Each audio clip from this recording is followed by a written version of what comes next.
Budget അവതരണ യോഗം എന്ന് പറയുമ്പോൾ ബജറ്റിന്റെ മുന്നോടിയായിട്ട് ബജറ്റ് പ്രസംഗം ഗ്രാമപഞ്ചായത്ത് പ്രസിഡന്റ് നടത്തും. തുടർന്ന് വൈസ് പ്രസിഡന്റ് ബജറ്റ് അവതരിപ്പിക്കും. അപ്പം ഇത്തവണത്തെ ഒരു ബജറ്റിന്റെ പ്രത്യേകത എന്ന് പറഞ്ഞു കഴിഞ്ഞാൽ വളരെ കാലത്തെ പ്രയത്നത്തിന്റെ ഫലമായിട്ട് സംസ്ഥാന സർക്കാർ നടപ്പിലാക്കി വരുന്ന സ്മാർട്ട് ആപ്ലിക്കേഷൻ അതിന്റെ പൂർണ്ണ തലത്തിലേക്ക് എത്തിച്ചേർന്നിട്ടുള്ള ഒരു കൊല്ലമാണ്. അപ്പം ഓൺലൈനായിട്ട് എല്ലാ പഞ്ചായത്തിന്റെ സേവനങ്ങളും ലഭ്യമാക്കുക എന്ന ലക്ഷ്യത്തോട് കൂടിയിട്ട് നിരവധി പരീക്ഷണങ്ങൾ തദ്ദേശ സ്വയംഭരണ വകുപ്പ് നടപ്പിലാക്കുകയുണ്ടായി. ആദ്യം സേവന സോഫ്റ്റ്വെയർ വന്നു, പിന്നെ ILTMS സോഫ്റ്റ്വെയർ വന്നു, ഇപ്പോൾ സ്മാർട്ട് വന്നു. എല്ലാം ഒന്നിനൊന്ന് മെച്ചമായിരുന്നു. ഇപ്പോൾ പൂർണ്ണമായും കടലാസ് രഹിത പഞ്ചായത്ത് ആയി മാറ്റുന്നതിന് എല്ലാ തദ്ദേശ സ്വയംഭരണ സ്ഥാപനങ്ങൾക്കും സാധിച്ചിട്ടുണ്ട്. അതിന്റെ ഭാഗമായി സ്മാർട്ടിലൂടെയാണ് നമ്മൾ ബജറ്റ് അവതരിപ്പിക്കുന്നത്. അപ്പൊ സ്മാർട്ടിലെ ബജറ്റിന്റെ ഒരു പ്രത്യേകത എന്താണെന്ന് വെച്ച് കഴിഞ്ഞാൽ കഴിഞ്ഞ വർഷങ്ങളിലൊക്കെ നമ്മൾ ഫണ്ട് അല്ലെങ്കിൽ ഇതിലുള്ള തുകകൾ കാണിക്കുന്ന സമയത്ത് ഒരു ഏകദേശ തുക ഊഹിച്ചുകൊണ്ട് നമുക്ക് ചേർക്കാൻ സാധിക്കുമായിരുന്നു. അതല്ലെങ്കിൽ ഇല്ലാത്തത് പെരുപ്പിച്ച് കാണിക്കാൻ സാധിക്കും. സാധാരണ 5% കൂട്ടിച്ചേർത്തിട്ടൊക്കെയാണ് നമ്മുടെ ബജറ്റ് ഉണ്ടാക്കുന്നത്. ഈ പ്രാവശ്യം നമുക്ക് കഴിഞ്ഞ പ്രാവശ്യം എങ്ങനെയാണോ ആക്ച്വൽ ചെലവായിട്ടുള്ളത്, എത്ര തുകയാണോ നമുക്ക് ലഭിച്ചിട്ടുള്ളത്, അതിനനുസൃതമായിട്ടുള്ള ഒരു വർധന വരുത്തിക്കൊണ്ട് മാത്രമേ നമുക്ക് ചെയ്യാൻ സാധിക്കുള്ളൂ. മാത്രമല്ല പഞ്ചായത്തിന്റെ എല്ലാ വിധത്തിലുള്ള ചെലവുകളും ഇപ്പം ബജറ്റ് കഴിഞ്ഞ് മാസങ്ങൾ കഴിഞ്ഞിട്ടാണ് വാർഷിക പദ്ധതി അവതരിപ്പിക്കുന്നത്. അപ്പം വാർഷിക പദ്ധതിയിൽ വെക്കുന്ന തുകയും ബജറ്റിന്റെ തുകയുമായും ഒന്നിച്ച് ചേരാത്ത ഒരു സാഹചര്യം ഉണ്ടായിരുന്നു. അപ്പം ഇപ്രാവശ്യം വാർഷിക പദ്ധതിയുടെ കണക്കുകൾ കൂടി ബജറ്റിന്റെ ഭാഗമാക്കി എല്ലാ തരത്തിലുള്ള പഞ്ചായത്തിന്റെ വരവുകളും ചെലവുകളും കൃത്യമായി രേഖപ്പെടുത്തുന്ന രീതിയിലുള്ള ഒരു ആപ്ലിക്കേഷനാണ് സ്മാർട്ട് എന്ന് പറയുന്നത്. അത് വളരെ പ്രയോജനപ്രദമായിട്ടുള്ള സംഗതി തന്നെയാണ്. പക്ഷേ പഞ്ചായത്തുകളെ സംബന്ധിച്ചിടത്തോളം ഈ ഒരു മാറ്റം എന്ന് പറയുന്നത് നമുക്ക് ഉൾക്കൊള്ളാൻ കുറച്ചുകൂടി സമയം വേണ്ട ഒരു സാഹചര്യം ഉണ്ടായിട്ടുണ്ട്. കാരണം കഴിഞ്ഞ വർഷത്തെ ആക്ച്വൽസ് മാത്രമേ ചേർക്കാൻ പറ്റുന്നുള്ളൂ. അപ്പോൾ ആദ്യം റിവൈസ്ഡ് ബജറ്റ് തയ്യാറാക്കണം. ആ റിവൈസ്ഡ് ബജറ്റിലെ വിവരങ്ങൾ ലഭിച്ചു കഴിഞ്ഞതിന് ശേഷം മാത്രമേ നമുക്ക് ശരിക്കുള്ള ബജറ്റ് അവതരിപ്പിക്കാൻ സാധിക്കുമായിരുന്നു. അപ്പൊ സമയം നമുക്ക് മാർച്ച് ഒരു ആദ്യത്തെ ആഴ്ചയിൽ അല്ലെ മാർച്ചിലേക്ക് പോകാതെ ഫെബ്രുവരി മാസം 28-ാം തീയതി തന്നെ പൂർണ്ണമായിട്ടുള്ള രീതിയിൽ ബജറ്റ് അവതരിപ്പിച്ചാൽ മാത്രമേ ഈ നിയമസഭാ തെരഞ്ഞെടുപ്പിന്റെ പെരുമാറ്റച്ചട്ടം വരുന്നതിന് മുമ്പായിട്ട് നമുക്ക് ബജറ്റ് അവതരിപ്പിക്കാൻ സാധിക്കുമായിരുന്നുള്ളൂ. അങ്ങനെ ആവത് ശ്രമിച്ചിട്ടും ഇപ്പോൾ നമുക്ക് മാർച്ച് 3-ാം തീയതിയിലേക്ക് സാധിച്ചിട്ടുള്ളൂ. അപ്പൊ പൂർണ്ണ തോതിൽ നമുക്കത് പ്രിന്റ് ചെയ്ത് നൽകാനുള്ള ഒരു സമയം ലഭിച്ചിട്ടില്ല. എന്നിരുന്നാലും പരിധൂർ പഞ്ചായത്ത് മാത്രമല്ല സംസ്ഥാനത്ത് തന്നെ എല്ലാ പഞ്ചായത്തുകളും അവതരിപ്പിക്കുന്ന ഈ വർഷത്തെ ബജറ്റിന് വളരെ കൃത്യമായിട്ടുള്ള കണക്കുകളും രേഖകളും ഉള്ള ബജറ്റുകളായി. കാരണം ബജറ്റ് ലൊക്കേഷൻ ഇല്ലാതെ ഇപ്പോൾ ഉദാഹരണത്തിന് പറയുകയാണെങ്കിൽ ഗ്രാമപഞ്ചായത്തിലെ ജനപ്രതിനിധികൾക്കും ഗ്രാമപഞ്ചായത്തിന്റെ ഉദ്യോഗസ്ഥന്മാർക്കും ശമ്പളം നൽകുന്നതിന് വേണ്ടി ഒരു തുക വകയിരുത്തിയിട്ടുണ്ടെങ്കിൽ മാത്രമേ ശമ്പളം അതിലൂടെ എഴുതിയെടുക്കാൻ സാധിക്കൂ. പണ്ടത്തെ അങ്ങനെയല്ലേ ഇത്. നമുക്ക് തുക ചെലവ് ചെയ്ത് കഴിഞ്ഞതിന് ശേഷം ബജറ്റ് ലൊക്കേഷൻ പിന്നെ കാണിച്ചാൽ മതി. അപ്പോൾ ഏതായാലും കൂടുതൽ കാര്യക്ഷമമായി വളരെ അക്കൗണ്ടബിൾ ആയിട്ട് പഞ്ചായത്ത് ഭരണം നിർവഹിക്കുക എന്നുള്ളതിന്റെ ഭാഗമായിട്ടാണ് സ്മാർട്ട് ആപ്ലിക്കേഷൻ വന്നിട്ടുള്ളതും ആ സ്മാർട്ട് ആപ്ലിക്കേഷന്റെ ഭാഗമായിട്ട് തയ്യാറാക്കിയിട്ടുള്ള കരട് ബജറ്റുമാണ് ഇവിടെ അവതരിപ്പിക്കാൻ പോകുന്നത്. ഞാൻ ആമുഖമായി ഇത്രയും പറയാൻ കാരണം മറ്റുള്ള ബജറ്റുകളിൽ നിന്നും വ്യത്യസ്തമാണ്. ഈ പുതിയ ഭരണസമിതി അധികാരം ഏറ്റെടുത്തതിന് ശേഷം വരുന്ന ആദ്യത്തെ ബജറ്റാണിത്. അപ്പോൾ ആ ബജറ്റ് ശ്രമിക്കുന്നതിനും അത് ചർച്ച ചെയ്യുന്നതിനും ഇവിടെ എത്തിച്ചേർന്നിട്ടുള്ള എല്ലാവരെയും ഞാൻ ഗ്രാമപഞ്ചായത്തിന്റെ പേരിൽ ഗ്രാമപഞ്ചായത്ത് സെക്രട്ടറി എന്ന നിലയിൽ സ്വാഗതം ചെയ്തുകൊണ്ട് ബജറ്റ് പ്രസംഗം നടത്തുന്നതിനായി ഗ്രാമപഞ്ചായത്ത് അധ്യക്ഷ ശ്രീമതി നിഷ മാഡത്തിന് ക്ഷണിച്ചു. നമ്മൾ 2026-27 വർഷത്തെ വാർഷിക ബജറ്റാണ് നമ്മളിവിടെ അവതരിപ്പിക്കുന്നത്. ഈ ബജറ്റിന്റെ പ്രത്യേകത എന്ന് പറയുമ്പോൾ നമ്മുടെ പുതിയ ഭരണസമിതി അധികാരത്തിൽ വന്നതിന് ശേഷം ആദ്യമായി അവതരിപ്പിക്കുന്ന ബജറ്റാണ്. അതോടൊപ്പം തന്നെ മറ്റൊരു പ്രത്യേകത 14-ാം പഞ്ചവത്സര പദ്ധതിയുടെ അവസാനത്തെ ബജറ്റ് കൂടിയാണ് ഈ ബജറ്റ്. വളരെ കുറച്ച് സമയം കൊണ്ടാണ് നമ്മൾ നമ്മുടെ ഈ ബജറ്റുമായി ബന്ധപ്പെട്ടുകൊണ്ടുള്ള കാര്യങ്ങളൊക്കെ നമ്മൾ പൂർത്തിയാക്കിയിട്ടുള്ളത്. സെക്രട്ടറി സൂചിപ്പിച്ച പോലെ ഇലക്ഷന്റെ ഡിക്ലറേഷൻ വരുന്നതിന് മുമ്പ് പദ്ധതി നിർവഹണം പൂർത്തിയാക്കണമെന്നും അടുത്ത വർഷത്തെ ബജറ്റ് വളരെ കൃത്യമായി അവതരിപ്പിക്കണമെന്നുമുള്ള കാർക്കശ്യത്തിന്റെ ഭാഗമായി തന്നെയാണ് വളരെ സൂക്ഷ്മമായി പരിശോധിച്ചുകൊണ്ട് ഇത്തരം ഒരു ബജറ്റ് ഭരണസമിതി മുമ്പാകെ വെക്കുന്നത്. നമുക്കറിയാം സംസ്ഥാന ഗവൺമെന്റിന്റെ ഫണ്ടുകളും അതുപോലെ തന്നെ കേന്ദ്രാവിഷ്കൃത ഫണ്ടുകളും പഞ്ചായത്തിന്റെ തനതായ വരുമാനവും ഒക്കെ ചേർത്തുകൊണ്ടാണ് പഞ്ചായത്തിന്റെ വരും വർഷങ്ങളിലുള്ള പദ്ധതി നിർവഹണം നമ്മൾ നടപ്പിലാക്കേണ്ടത്. പഞ്ചായത്തിന്റെ വരുമാനമായി നമ്മൾ അല്ലെങ്കിൽ പഞ്ചായത്തിന്റെ അസറ്റായിട്ട് നമ്മൾ കാണുന്നത് ഇത്തരം ഫണ്ടുകൾ ഉൾപ്പെടെയുള്ള സൗകര്യങ്ങൾ ഉൾപ്പെടുത്തിയാണ്. അപ്പോൾ നമുക്കറിയാം പഞ്ചായത്ത് അടുത്ത വർഷം നമ്മൾ നടപ്പിലാക്കുന്ന പദ്ധതി എന്ന് പറയുമ്പോൾ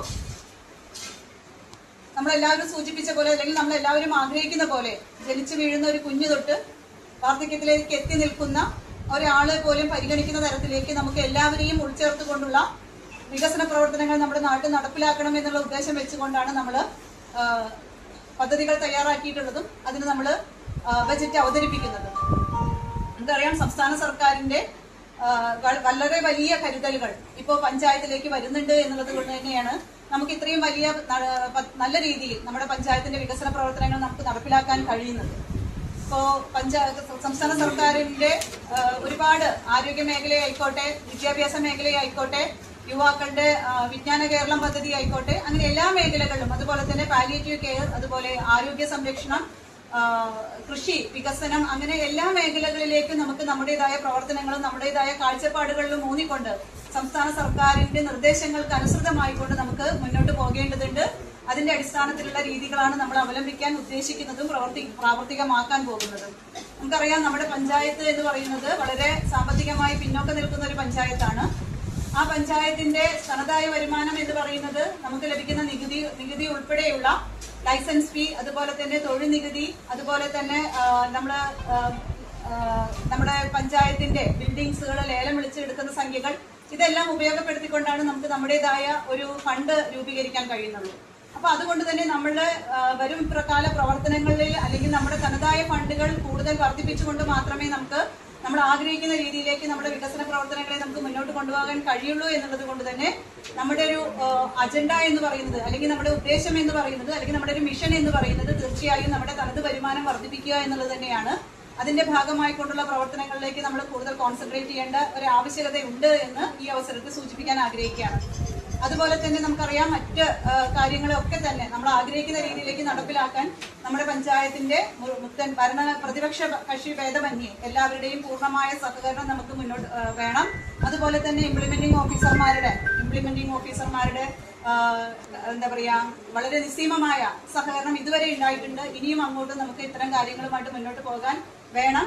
എന്തായാലും നല്ലൊരു ബജറ്റ് നമ്മൾ ആഗ്രഹിക്കുന്ന രീതിയിലേക്ക് നമ്മുടെ പ്രവർത്തനങ്ങളെ കൂടുതൽ കാര്യക്ഷമമായി നടപ്പിലാക്കുന്നതിന് എല്ലാ മേഖലയും ടച്ച് ചെയ്തുകൊണ്ട് നമുക്ക് നടപ്പിലാക്കി കൊണ്ടുപോകുന്നതിനുള്ള ഒരു ബജറ്റ് തന്നെയായിരിക്കണം വെക്കേണ്ടത് എന്നത് അതിന്റെ പൂർണ്ണമായി ഉൾക്കൊണ്ടുകൊണ്ട് തന്നെയാണ് നമ്മുടെ വൈസ് പ്രസിഡന്റ്, ധനകാര്യ സ്റ്റാൻഡിംഗ് കമ്മിറ്റി ചെയർമാൻ ഈ ബജറ്റ് നമ്മുടെ മുമ്പാകെ അവതരിപ്പിക്കുന്നത്. അദ്ദേഹത്തിന് അത് അവതരിപ്പിക്കുന്നതിന് എല്ലാവിധ ആശംസകളും നേരുന്നു.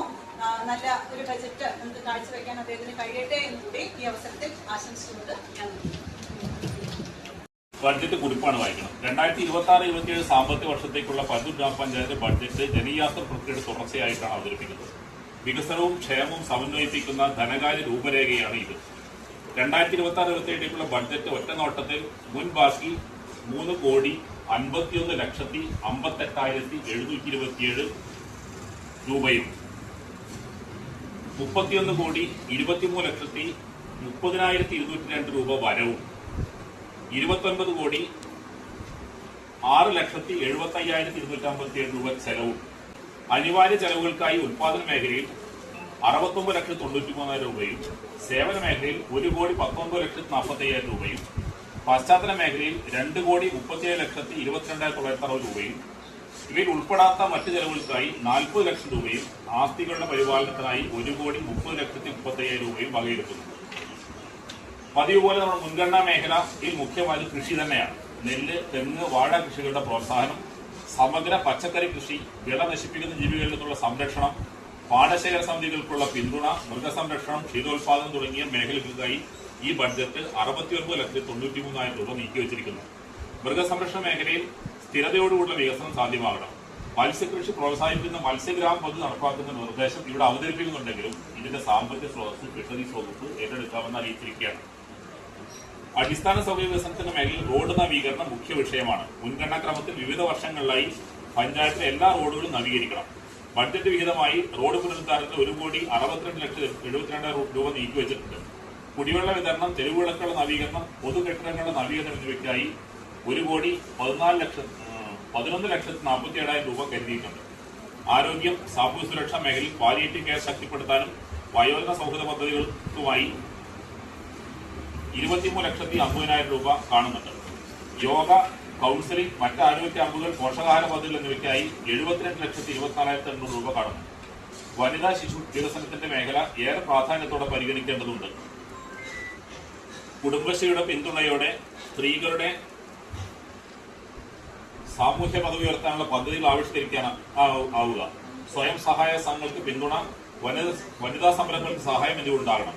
ലിംഗസമത്വവുമായി ബന്ധപ്പെട്ട അവബോധം വളർത്തൽ മുഖ്യമാണ്. ഏറ്റവും അനിവാര്യമായ അംഗൻവാടിയിൽ കെട്ടിടം നിർമ്മിക്കാനും ആവശ്യമായ അറ്റകുറ്റപ്പണികൾ നടത്താനും അവശ്യ ഉപകരണങ്ങൾ വാങ്ങി നൽകാനും തുക വകയിരുത്തുന്നു. നിലച്ചുപോയ പഞ്ചായത്ത് ലൈബ്രറി വീണ്ടും പ്രവർത്തിപ്പിക്കാനും ക്ലബ്ബുകൾക്കും വായനശാലകൾക്കും സഹായം നൽകാനും തുക നീക്കിവെക്കുന്നു. തെരുവ് വിളക്കുകൾ സ്ഥാപിക്കൽ, അവയുടെ പരിപാലനം എന്നിവയ്ക്കായി പ്രത്യേക സംവിധാനം തന്നെ ഉണ്ടാകേണ്ടതുകൊണ്ട് ബഡ്ജറ്റ് ലക്ഷ്യം വെക്കുന്നു. എല്ലാവർക്കും കുടിവെള്ളം ലഭ്യമാക്കുക എന്ന് മറ്റെന്തിനേക്കാൾ പ്രധാനമാണ്. ജലജീവൻ മിഷൻ വീടുകളിലേക്കുള്ള കണക്ഷൻ നൽകി വരുന്നുവെങ്കിലും ചില മേഖലകളിൽ ഈ പ്രവർത്തനം എത്തിയിട്ടില്ല എന്ന് കാണുന്നു. ഇത് പരിഗണിച്ച് ശക്തമായ താൽക്കാലിക ജലവിതരണ സംവിധാനം ഒരുക്കേണ്ട ഉത്തരവാദിത്വം നിർവഹിക്കാൻ ബഡ്ജറ്റ് ലക്ഷ്യമിടുന്നു. ഓരോ മേഖലയ്ക്ക് നീക്കിവെച്ച തുകയുടെ വിശദാംശങ്ങൾ ബഡ്ജറ്റ് സ്റ്റേറ്റ്മെന്റിൽ ലഭ്യമാണ്. ബജറ്റ് സ്റ്റേറ്റ്മെന്റ് പൂർണ്ണമായി വായിക്കുക ശ്രമകരമാണെന്ന് ബോധ്യപ്പെടുമല്ലോ. ആവശ്യമായ വിശകലനം നടത്താനും അഭിപ്രായം രേഖപ്പെടുത്താനുമായി ബജറ്റ് രേഖ നിങ്ങൾക്ക് മുമ്പായി സമർപ്പിക്കുകയാണ്. 14ാം പഞ്ചവത്സര പദ്ധതിയുടെ അവസാന വർഷത്തിൽ 15ാം വർഷത്തെ പദ്ധതികൾ പ്രവർത്തനം ആരംഭിക്കേണ്ടതുണ്ടെന്നും നമ്മുടെ പരിഗണനയിൽ ഉണ്ടാവണം. കേരള നിയമസഭയിലേക്കുള്ള തെരഞ്ഞെടുപ്പിന്റെ പശ്ചാത്തലത്തിൽ ആസൂത്രണ പ്രക്രിയയുടെ ഘട്ടങ്ങൾ പൂർത്തിയാക്കൽ ഏറെ ശ്രമകരമായിരുന്നു. ഔദ്യോഗിക സമയത്തിനപ്പുറം പല ഉദ്യോഗസ്ഥരും ഈ ഘട്ടത്തിൽ ഒന്നിച്ചു നിന്ന് പ്രവർത്തിച്ചു. ഭരണസമിതി അംഗം, നിർവഹണ ഉദ്യോഗസ്ഥന്മാരും ഉൾപ്പെടെ എല്ലാ ഉദ്യോഗസ്ഥരുടെ കൂട്ടായ ഉൽപ്പന്നമാണ് വാർഷിക പദ്ധതിയും ബഡ്ജറ്റും. ഓരോരുത്തരോടുമുള്ള അകമഴിഞ്ഞ കടപ്പാട് ഈ അവസരത്തിൽ രേഖപ്പെടുത്തുന്നു. 2026 വർഷത്തെ ബഡ്ജറ്റ് അംഗീകാരത്തിനായി സമർപ്പിക്കുന്നു.